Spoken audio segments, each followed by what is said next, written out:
Pues muy buenas tardes a todos y a todas. Es nuestro primer seminario Itacate de otoño y vamos a tener hoy la charla que nos va a presentar Alexis Reyes Castillo, que se titula La antropología aplicada en la administración pública y las políticas de género.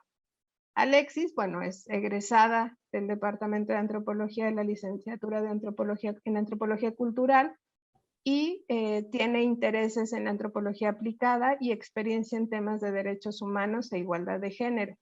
Participó en proyectos de iniciativa social para el empoderamiento de niñas y jóvenes en el ámbito local. Desde 2017 se ha desempeñado en la administración pública estatal, colaborando en el extinto Instituto Poblano de las Mujeres y actualmente es subdirectora en la Secretaría de Igualdad Sustantiva. Ha laborado principalmente en áreas de prevención de la violencia, planeación, estadística y seguimiento al enfoque transversal de igualdad sustantiva en el Plan Estatal de Desarrollo. Ahora labora en la Dirección de Transversalidad de la Perspectiva de Género de esta Secretaría de Igualdad Sustantiva y está a cargo de diversas estrategias que contribuyen al cumplimiento de la política estatal en materia de igualdad entre mujeres y hombres. Pues muchas gracias, Alexis, por acompañarnos hoy y te damos ahora la palabra. Hola a todos y todas, muchas gracias por la invitación y pues gracias también a los que están presentes. Bueno, como igual habrán escuchado, a veces los nombres en la administración pública son un poquito rebuscados, como estos términos de transversalización, y también un poquito de eso quiero hablarles un poco más adelante, pero bueno, yo les voy a hablar de lo que estamos haciendo ahorita en la Secretaría como política y finalmente, al final de que les presente como tal el trabajo que estamos haciendo, quisiera hacer una reflexión de cómo la antropología entonces puede intervenir o cómo es útil en la manera de formular y principalmente dar seguimiento a las políticas públicas. Entonces, bueno, para empezar solamente, no sé si ven, ahí está. Quisiera comenzar por más o menos explicar qué es una política pública y a quiénes está dirigida.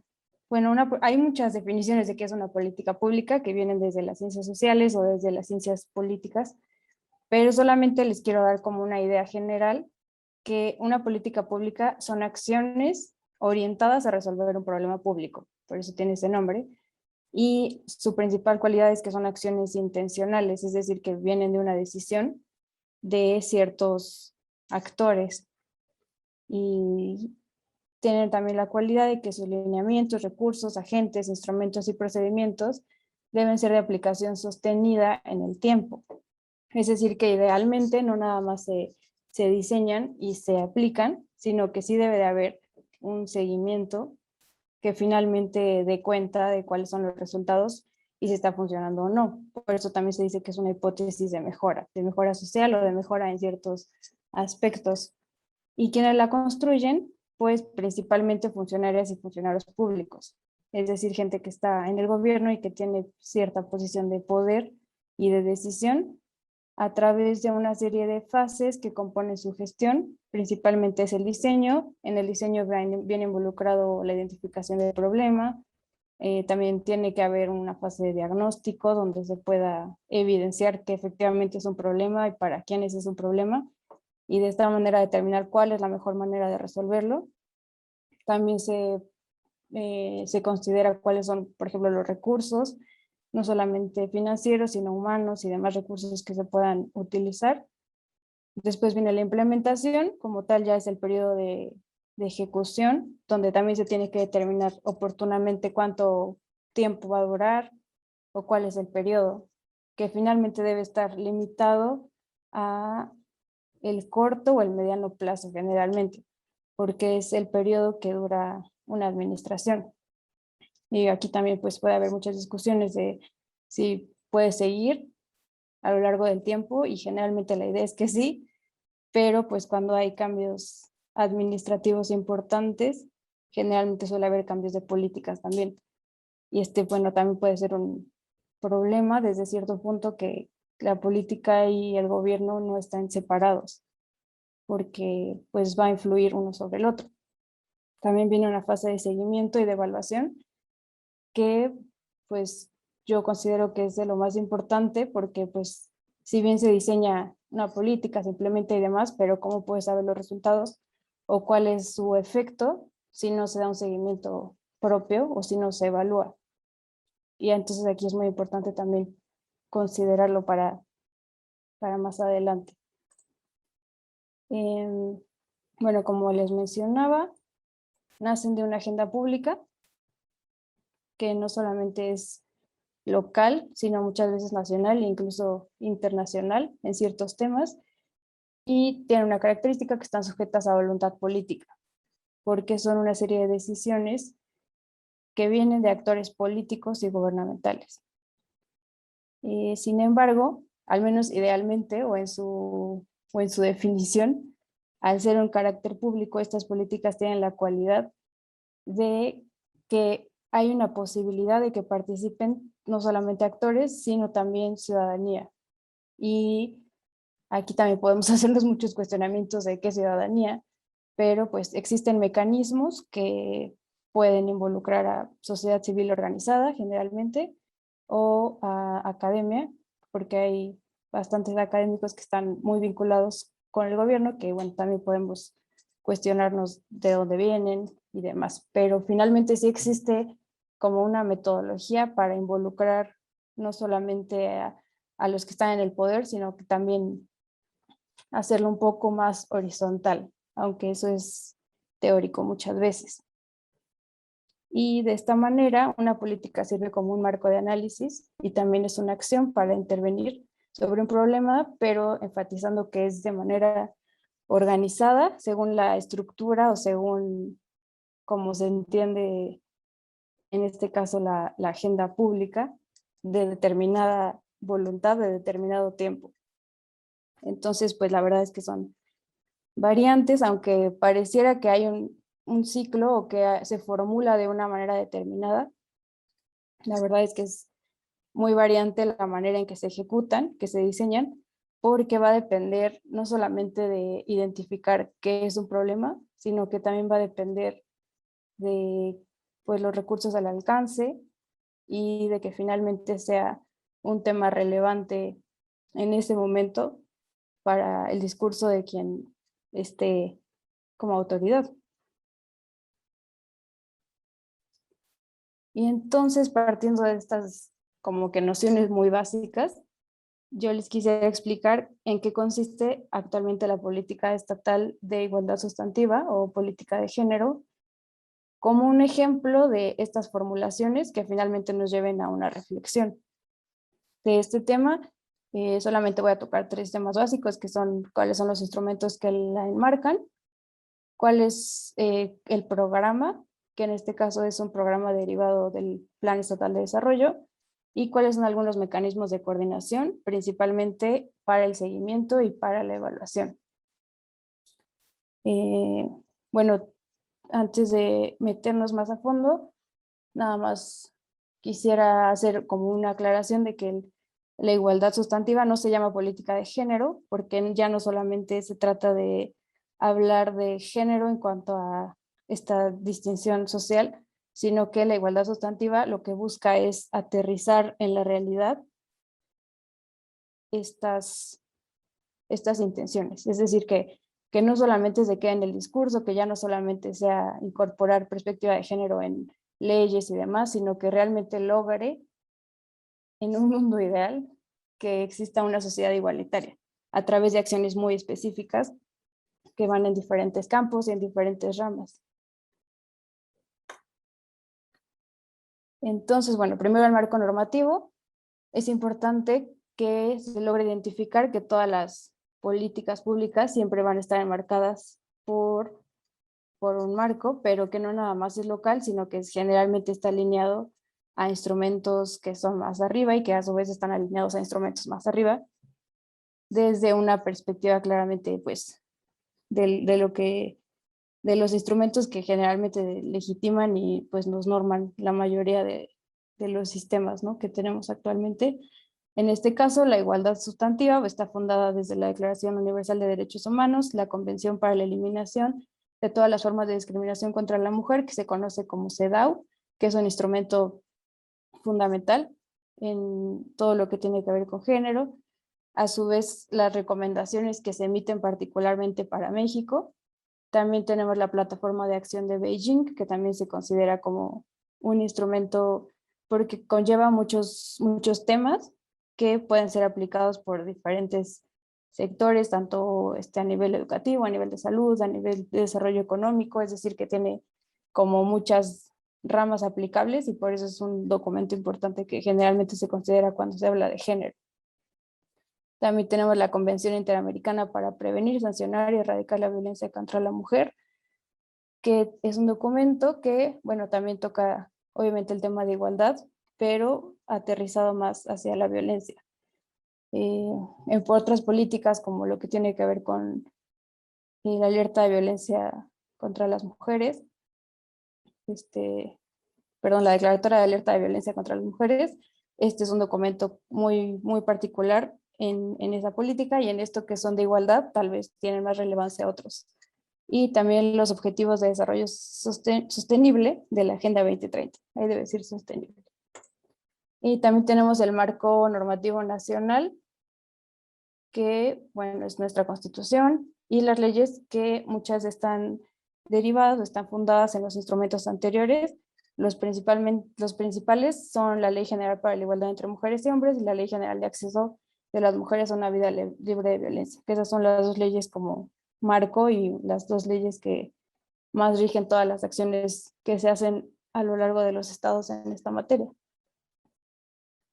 Y el marco normativo estatal, que también está alineado a las leyes generales o a las leyes federales, y también nuestra ley principal pues es la Ley para la Igualdad entre Mujeres y Hombres del Estado de Puebla y la Ley para el Acceso de las Mujeres a una Vida Libre de Violencia del Estado de Puebla, que pues realmente solamente enmarca o solamente como que tropicaliza un poquito lo que dice las leyes generales, que son las federales. Y bueno, ¿en qué consiste este programa? Este famoso programa viene de el Plan Estatal de Desarrollo, que es un plan donde están todas las acciones o todas las líneas de acción y todos los ejes de gobierno que rigen todas las acciones de gobierno durante un periodo en específico. En este periodo, desde el 2019 al 2024, a su vez está alineado claramente al Plan Nacional de Desarrollo, que tiene el mismo periodo, y consta de 5 ejes básicos, pero tiene una particularidad que no se había visto en otro plan estatal de desarrollo, que cuenta ya con un eje transversal de igualdad sustantiva. Esto quiere decir que los temas de género y de igualdad entre mujeres y hombres ya no solamente son como que acciones adicionales a todas las demás acciones, sino que obliga a que todas las acciones de gobierno tengan esta visión o tengan esta perspectiva. Por eso es un enfoque transversal, es decir, que atraviesa por igual todas las acciones de gobierno de diferentes ámbitos. Entonces, bueno, además de ser un programa directamente derivado del plan estatal, contribuye a la visión del Plan Nacional de Desarrollo y a otros instrumentos que son pues fundamentales o que deben ser obedecidos, digamos, o que también debemos contribuir a darles cumplimiento como entidad y como Secretaría Estatal, que es el Acuerdo para la Igualdad entre Mujeres y Hombres, que fue suscrito por el presidente, y el programa que tiene el mismo nombre, Programa Nacional para la Igualdad entre Mujeres y Hombres, pero el que es a nivel nacional.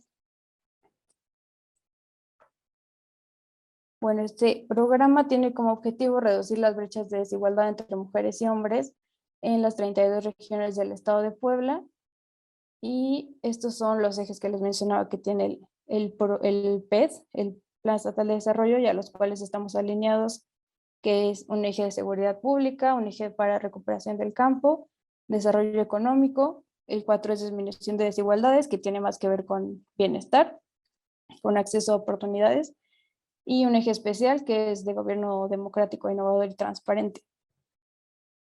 Y bueno, los enfoques transversales, que no nada más es de igualdad sustantiva, sino también tiene pueblos originarios y medio ambiente. Y uno de los 4 focos transversales es igualdad sustantiva. Y eso, como les decía, no solamente es relevante porque obliga a que todas las acciones contengan este enfoque, sino que también nos permite como instancia rectora el supervisar y el ver que realmente se esté cumpliendo, o que todas las dependencias y entidades de gobierno, al hacer su planeación, involucren dentro de sus actividades el enfoque de género o el enfoque de igualdad dentro de sus acciones, independientemente del campo que sean.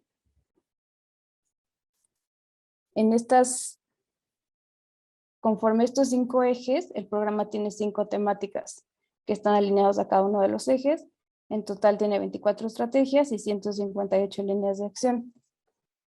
Bueno, aquí están los nombres de cuáles son las temáticas. Igual el programa se puede consultar por si les interesa saber más, pero solamente les quise presentar así como de manera general en qué consiste, cuáles son los objetivos de cada uno y qué cantidad de estrategias y líneas de acción contiene cada uno, dependiendo de a qué eje están alineados. Y también así cuáles son los indicadores y metas establecidos. Y esta parte es importante porque pues al hacer un plan o un programa no nada más se trata de poner las líneas de acción o de poner como ideas de acciones posibles de ejecutar, sino ver de qué manera se va a ir midiendo o qué indicadores aplican para ver cuál es el avance realmente, y que al final del periodo, en este caso 2024, podamos realmente como ver que hubo una disminución de las brechas de desigualdad en este caso. Por algunos ejemplos, por ejemplo, en el eje 3 de igualdad laboral, tenemos nuestros indicadores que son tasa de participación femenina, tasa de desempleo de mujeres y tasa de informalidad de mujeres, que todas ellas se pretenden reducir, pero pues por ejemplo al hacer un corte en el 2020, realmente muchas de ellas aumentaron, y una cuestión también tiene que ver con la pandemia, pero bueno, es como ver cómo se van a lo largo de este periodo puesto, cómo se van reduciendo, aumentando, y entonces nos permite ver qué otras acciones podemos implementar para cumplir con estas metas que en su momento ya establecimos y que se tiene que dar cumplimiento porque pues así lo establece la ley. Y bueno, derivado de este programa, quisiera hablarles un poco de cuáles son las coordinaciones o los mecanismos de coordinación entre instituciones que nos permiten dar un seguimiento o precisamente ver cuál es el avance de las acciones diseñadas. Principalmente tenemos 3, que son las unidades de igualdad sustantiva. Estas unidades consisten en grupos dentro de todas las dependencias. De entrada, las dependencias son las 17 secretarías del gobierno, y también entidades. Las entidades son los institutos o estas otras instituciones descentralizadas, pero que dependen también financieramente del gobierno.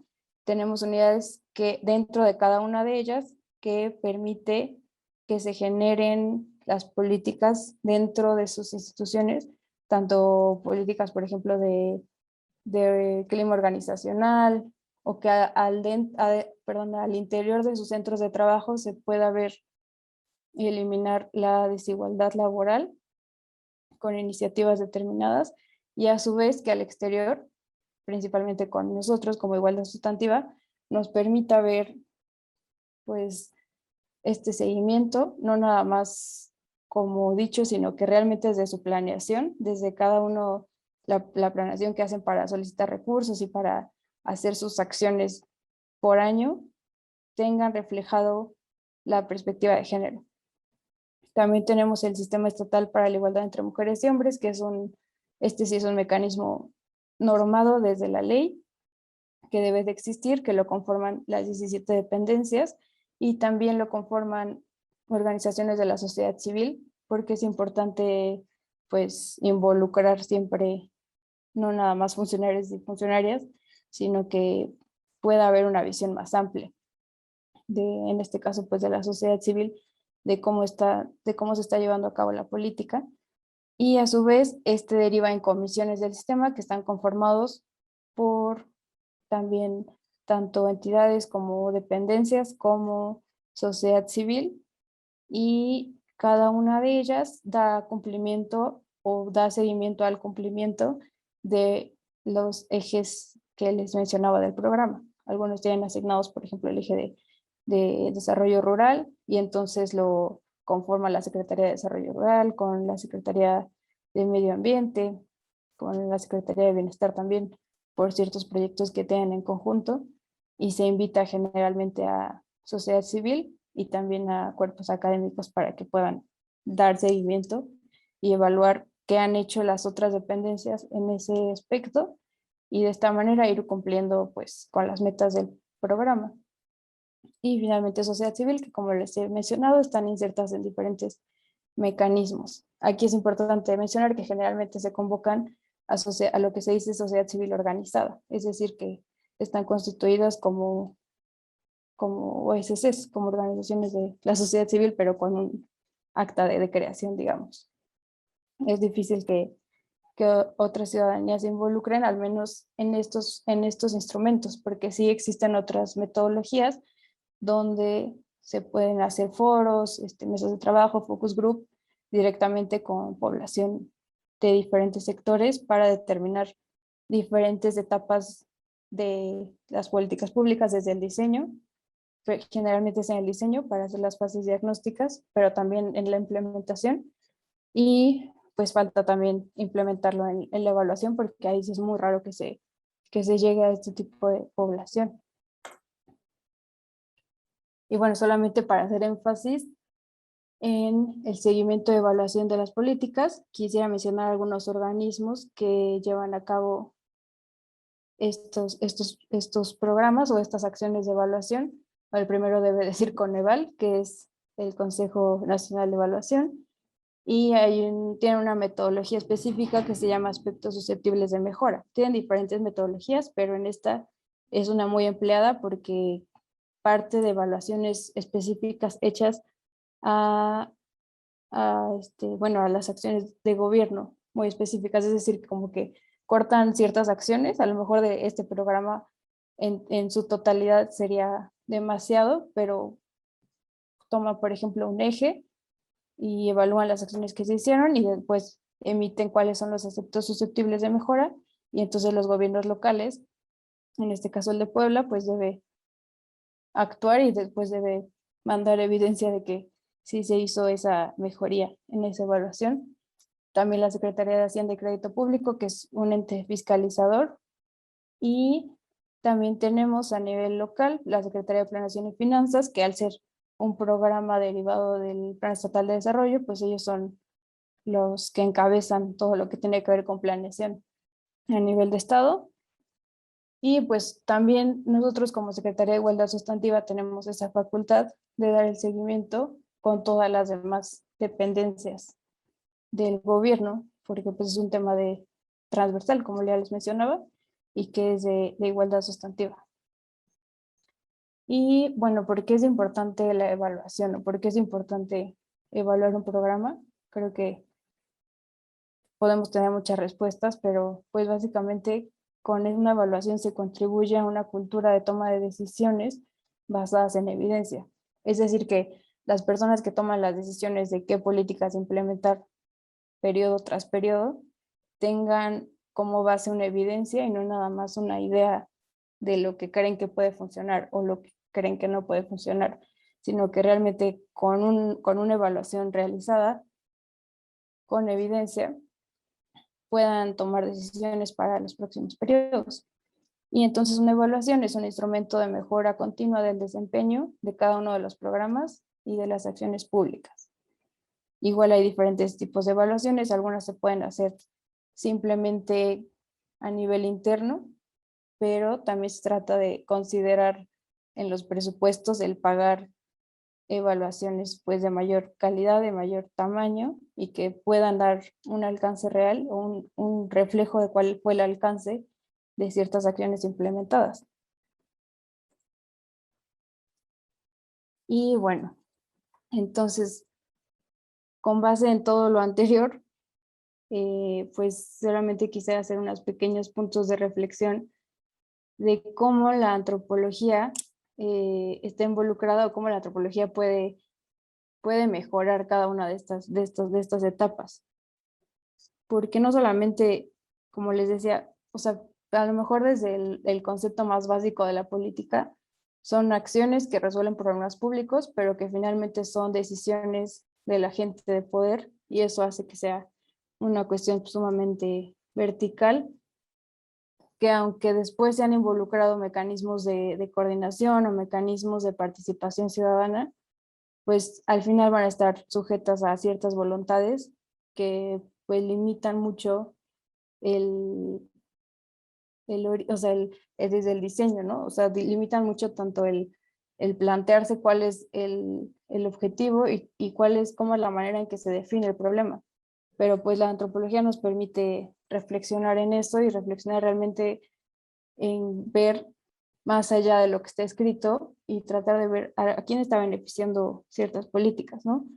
Bueno, aquí están las 4 fases básicas de la política, que es diseño, ejecución, seguimiento y evaluación, porque en cada una de ellas debe estar este cuestionamiento y esta reflexión de cuáles son los efectos sociales, cuáles son las relaciones de poder que se involucran, no nada más en el diseño, sino desde la ejecución, ¿no? Porque pues muchas veces lo que algunos creen que es un problema público, si no se hace una correcta fase de diseño, entonces pues solamente son, como les decía, ideas, ¿no? O cosas que no van a llegar a nada o que no van a tener realmente un impacto social. Entonces sí es importante intervenir, es importante que haya presencia de la antropología y de ciencias sociales reflexivas en estos procesos y en estos lugares donde se formulan estas políticas, porque entonces es posible, pues, sugerir o simplemente como actuar para que se involucren más mecanismos que conlleven a la consulta pública o, o en la parte de seguimiento de evaluación, pues realmente ver cómo se está llevando a cabo. O sea, no nada más, parecería como muy estratégico que la fase es como hasta arriba, ¿no? O sea, digamos que quienes dan seguimiento son los funcionarios con funcionarios de otras dependencias. Pero ya a la hora de aterrizar y de tener tareas derivadas de cada una de las líneas de acción, sí es posible involucrar otro tipo de funciones y otro tipo de acciones que sean más horizontales.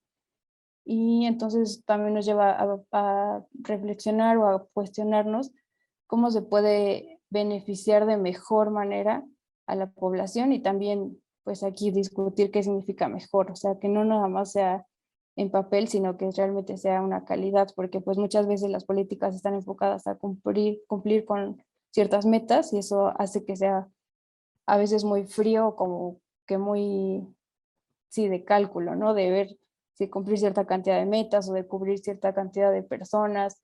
Los informes de gobierno generalmente lo que resalta son las cifras y cuántas personas se alcanzaron para cierto programa y demás, pero realmente muy pocas veces se cuestiona cuál fue la calidad o cuál fue el impacto en cada una de esas personas beneficiadas. Entonces creo que la antropología nos permite muchísimo el cuestionarnos ese tipo de cosas y ver más allá. Y de hecho, eh, la directora general del área de donde estoy es antropóloga y ella también hizo toda la cuestión del enfoque transversal desde el Plan Estatal de Desarrollo y tiene muchísimo, si ustedes ven el programa parecería que de verdad está muy bien hecho, pues, o sea, al menos en la manera teórica, ya a la manera de ejecutarlo pueden haber muchas trabas, pero al menos sí está contemplado como este tipo de cuestiones. También podemos cuestionarnos qué significa esto de expertos, porque siempre se repite mucho que ciertos expertos hicieron ciertas políticas, pero pues también ver que no nada más se queda en el conocimiento de lo que tengan los que tienen más poder, sino que sí se puede bajar y que no nada más hay expertos en temas de arriba, sino que pues obviamente todas las personas son expertas en determinadas cosas, involucrar otro tipo de actores estratégicos de, pues dentro de las poblaciones. También podemos cuestionarnos cuáles son las categorías, porque muchas veces las políticas públicas son muy tajantes en cómo define la población objetivo, si son ciudadanos, si son adultos, si son profesionales, son migrantes, pero no se cuestiona como esta interseccionalidad de cada una de estas categorías. Y la antropología nos permite ver, nos permite cuestionarnos y resignificar todas estas categorías para pues ver si realmente son objetivas, que pues más bien son finalmente subjetivas porque están sujetas a lo que ciertas personas consideran que deben categorizarse de esa manera. Y también, como les decía, pues hay alternativas de acercamiento, que no nada más son decisiones o de política o de investigaciones de gabinete, sino que al acercarse también se pueden considerar ciertos foros, ciertos grupos de enfoque, otras técnicas de preguntar a la ciudadanía, a la población de determinados grupos y de determinadas, pues sí, sectores, cuál es el problema realmente que están viviendo para así poder proponer soluciones efectivas. Y pues finalmente que no existe una manera de formular las políticas públicas, eso es una falacia porque eso significaría que solamente existe un tipo de problema público y pues sabemos que no es así, ¿no? Entonces, para cada una de las políticas públicas hay una diferente manera de formularlas porque hay que considerar todas las dimensiones de todas las necesidades y todo lo que conlleva realmente la política pública y a quién estaría beneficiando.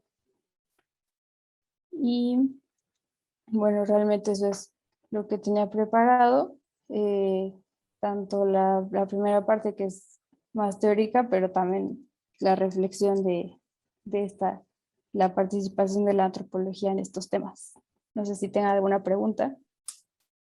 Muchas gracias, Alexis, por compartirnos no solo tu experiencia como antropóloga, sino la aplicación ya en tu trabajo.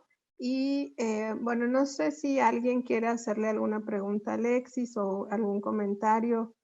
No sé si alguno de los profesores y profesoras primero, bueno, mira, sí, para que se vayan animando. Siempre pasa así. Martín ya tiene una primer pregunta, Alexis. Entonces te escuchamos, Martín. ¿Quieres que dejemos de compartir? Sí. Muchas gracias, Alexis. Muy interesante. Algo que yo he estado pensando mucho es cómo se puede pensar en la formulación de indicadores y evaluaciones como a partir de una perspectiva más antropológica, utilizando metodologías antropológicas más. Hay como cierta tendencia hacia como métodos cuantitativos, ¿no? Cuando se hacen este tipo de cosas. Entonces, quisiera saber cómo desde tu experiencia, bueno, aquí planteas una serie de preguntas, ¿no? Sobre las diferentes partes, pero ¿cómo pensarías eso de los indicadores y las evaluaciones? Como, pues sí, es una perspectiva más antropológica. ¿Existe alguna posibilidad de hacerlo en la práctica, no? ¿Cómo lo has visto? Pues en los indicadores como tal sí es muy difícil porque finalmente los indicadores son metas planteadas, o sea, como partir de una línea base y después llegar a una meta, ya sea que suba o que baje, ¿no? Como fijar una cierta cantidad de una unidad de medida en específico, pero en el proceso de hacerlo sí es donde hay posibilidad en las evaluaciones, porque no nada más es, o sea, sí se mide a partir de ciertos instrumentos, por ejemplo, del INEGI o de fuentes oficiales que existen, pero sí hay una posibilidad, al menos, pero es que la cuestión es que es más difícil y es más caro. Entonces, por eso es más difícil de que se haga, porque siempre todas estas cuestiones desde la evaluación y todo desde el momento de su diseño generalmente ya están presupuestadas. Entonces, si no se presupuestó en su momento que se hiciera una evaluación, por ejemplo, de impacto, pues es muy difícil que se logre. Pero sí, o sea, la respuesta estaría más bien en cómo o en qué tipo de evaluaciones se plantean y de cuál es la disposición o el tiempo con el que se cuenta para hacerlo. Por ejemplo, en un ejercicio de la Secretaría de Trabajo. Se hizo, por ejemplo, un estudio de cuál es reducir el desempleo en jóvenes. Y entonces, sí existe un indicador como tal cuantitativo para lograrlo, pero al momento de hacer la evaluación, pues sí se involucraron ciertos grupos de, de sociedad civil o de jóvenes que pudieran dar por lo menos su opinión desde ellos como estudiantes, o sea, como cuál es su visión al futuro o cuáles como los objetivos que querían alcanzar y de esa manera tratar de encaminar por lo menos las acciones, ¿no? O sea, como que como tal los indicadores creo que son muy difíciles de suavizar, ¿no? Pero sí la manera de ejecutar las acciones es donde está la posibilidad de involucrar otras metodologías de la antropología. Ok, muchas gracias. Gracias, Alexis. Justo ayer que estábamos en un panel, decía uno de los panelistas, también depende qué quieres saber, ¿no? O sea, como qué quieres saber con qué indicador, y creo que algo que de lo que dijo ayer que era muy claro es, ningún indicador te va a dar la realidad, ¿no? O sea, como te va a mostrar una parte de ella y tienes que hacer ahí una combinación a lo mejor de varios para poder, pues, más o menos ver.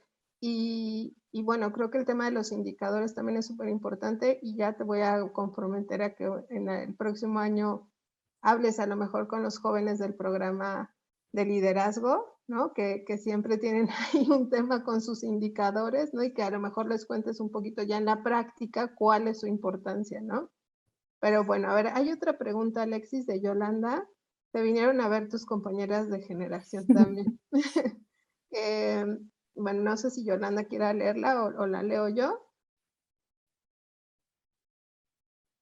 Bueno, yo la leo. Dice, hola Alexis, y te pone una carita. Existe una brecha entre lo ideal y lo real. ¿Hay algo que te haya frustrado en la práctica con relación a esto y cómo lo has afrontado?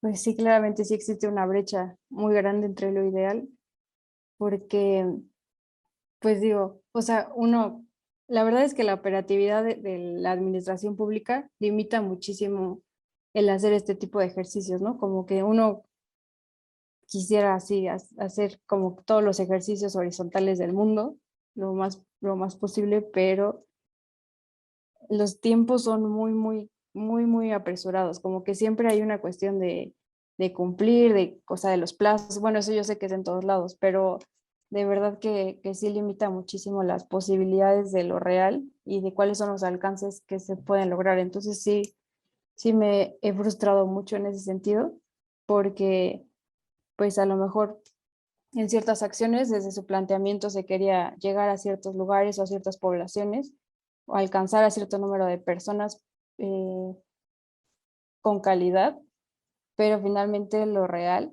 es que pues muchas veces a lo mejor no se puede tener tanta calidad en los acercamientos con la población, sino que se tiene que acortar a lo mejor a encuestas o instrumentos mucho más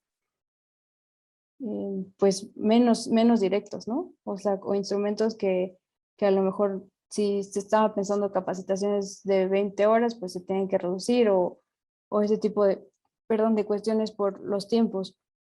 Entonces, pues sí es frustrante, pero pues la manera de afrontarlo pues es simplemente pues tratando en la medida de lo posible, de hacer lo más, ¿cómo decirlo? Pues lo más social posible, o sea, como que sí darle un cierto enfoque o una cierta calidad a las acciones que se hacen, más allá de las cantidades o más allá de las cuestiones, aunque sea solamente como alguna intención o algún pequeño detalle, pero pues finalmente sí, a veces sí es posible, y cuando no es posible, pues bueno, por lo menos dejar la intención o el objetivo planteado para acciones que vengan próximamente, porque siempre es como una tras otra, y entonces siempre hay una posibilidad de que si no se pudo, por lo menos se puede lograr en la siguiente vez.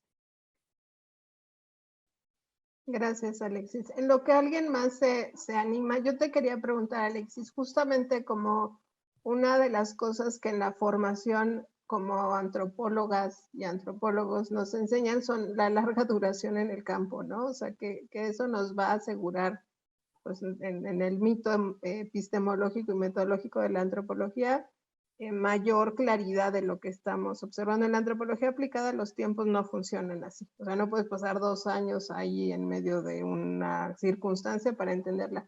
¿Cómo lo han resuelto? ¿Cómo has visto tú que esta observación y esta visión hipercualitativa de la antropología combina justamente con los tiempos pues de las instituciones del gobierno? Pues muchas veces es buscando gente que lo haga, o sea, como que al momento de poner proyectos con un presupuesto etiquetado donde es posible contratar a alguien más, entonces ahí es donde se busca empresas de calidad. Bueno, se llaman empresas porque pues tienen que estar en un padrón de proveedores, pero finalmente casi siempre son organizaciones de la sociedad civil que cuentan con gente de ciencias sociales. Pues sí, hay muchos antropólogos en este campo, que hacen este tipo de estudios y que sí tienen como estas herramientas y esta posibilidad de salir más que el propio personal de las secretarías. Esa creo que ha sido una alternativa, al menos pues para tener productos de calidad, y son estudios que después pueden replicarse o que pueden servir como diagnóstico para las planeaciones de los próximos periodos. Muy bien. Te pregunta Fátima. A ver, dice, felicidades, Alexis. Muy interesante charla a un tema que en ocasiones no queremos tomar en cuenta.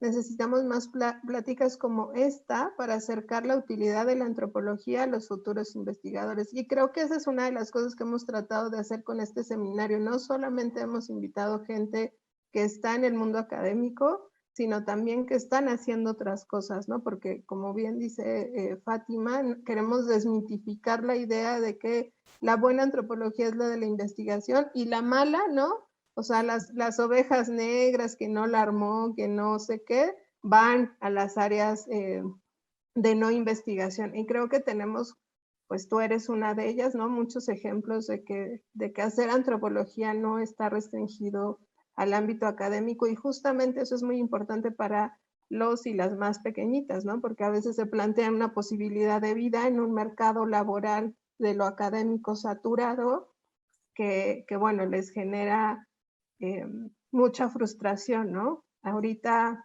sabemos que, pues, que hay muchas opciones y que no son la versión, pues, coloquialmente, ¿no? Chafa de la vida antropológica. Creo que al contrario, comparto totalmente la apreciación de Fátima. Ejemplos como tú son muy importantes para incluso reformular los programas de estudio, ¿no? O sea, que reconsideremos, y eso es lo que les agradecemos mucho, cómo nos van mostrando por dónde, ¿no? Entonces, bueno. Y luego dice, hay algunos talleres o formación antropológica, que creo que ya medio la respondiste con la pregunta anterior, para quienes se encargan de las políticas, o solo es sobre la marcha aplicar empíricamente la antropología. No, pues sería muy bonito que sí hubiera este tipo de talleres, pero no existen. O sea, sí hay muchas capacitaciones de formación interna, independientemente de posgrados y demás, pero así como formación continua dentro del funcionariado, sí existen muchos programas de capacitación. Pues nosotros llevamos todo lo que tiene que ver con derechos humanos e igualdad sustantiva, y entonces esto de temas de género pues se difunde en todas las demás dependencias, pero como tal pues así de que la antropología no. Pero o sea, el hecho de aplicar la antropología viene más bien de iniciativa de quien está en el poder. Entonces, un poco a eso me refería, de que es importante involucrar más antropólogos en estos puestos, porque así como les decía que mi directora es antropóloga, ella pues tiene una visión muy diferente a cualquier otro jefe que haya tenido, que a lo mejor su visión es mucho más administrativa o más así, ¿no? De cuadrado de las metas. Y entonces la antropología sí permite ampliar la visión y aplicar estas metodologías. Ujú.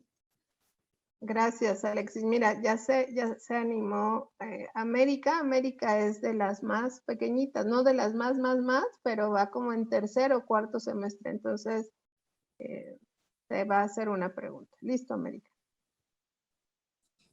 Hola, sí, voy en tercero. Te quería preguntar sobre la última parte que mencionaste, la aplicación de la antropología de la resignificación de expertos y categorías, y quería saber qué tanto ha sido problema de las categorías o si ha habido algún problema con esto y qué tanto lo trabajan, porque pues sí sé que es importantísimo o qué tan seguido lo plantean o si hay algún proceso. No hay un proceso como tal definido para eso, pero sí es muy importante porque a lo que me refiero es que no, o sea, si bien se están las categorías, es un trabajo más bien dentro de los que lo están haciendo el expresarlo o el poder compartirlo con otras áreas.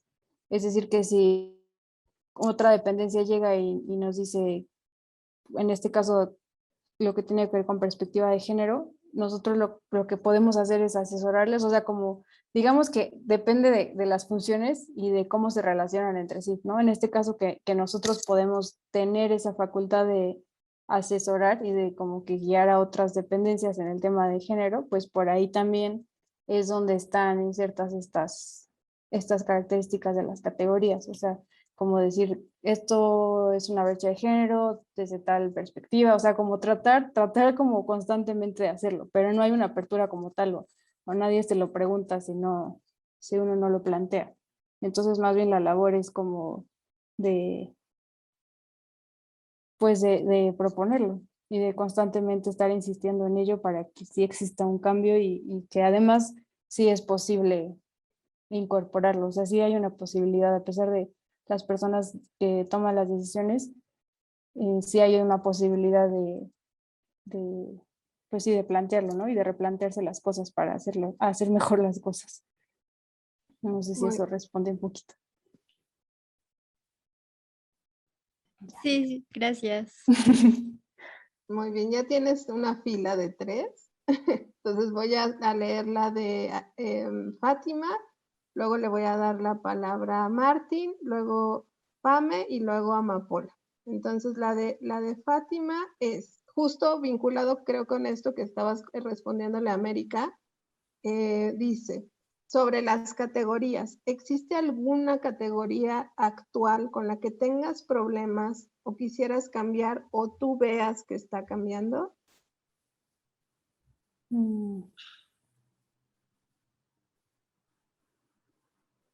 Creo que se ha cambiado bastante la categoría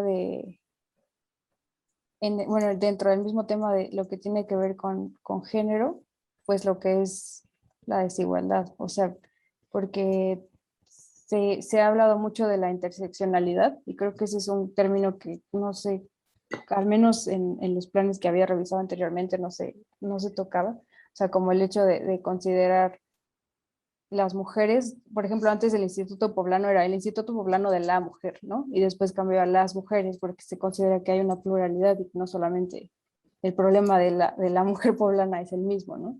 Entonces creo que la categoría de que todo lo que involucra desigualdad y ver las diferentes lugares donde se puede pues ver, o sea, se refleja en diferentes esferas, eso es una categoría muy importante que ha ido cambiando y que creo que es importante seguir reforzando, como el hecho de la pluralidad de las personas y de que no solamente atraviesan un problema en específico, sino pueden atravesar muchas otras dependiendo pues, su entorno, ¿no? Y su condición social. Gracias, Alexis. Que esa es como una de las grandes lecciones de la antropología, ¿no? O sea, constantemente estamos siempre formándonos bajo que las cosas no son homogéneas y creo que es súper interesante que ahora tenga una etiqueta, ¿no? Que con la que podamos, incluso porque, bueno, al final con lo que quiero que cerremos es como una reflexión justo en esta conexión, habilidades antropológicas, mundo laboral, ¿no? Pero creo que pensar en la interseccionalidad nos ayuda mucho a saber cómo podemos traducir nuestro saber hacer, ¿no? O sea, nos formamos en la antropología para reconocer esa diversidad interna dentro de la diversidad. Y creo que ahora nos ayudas mucho, ¿no? Como para ir identificando estas palabras clave que podrían ayudarnos a conectar también con proyectos o con el mundo laboral, etcétera.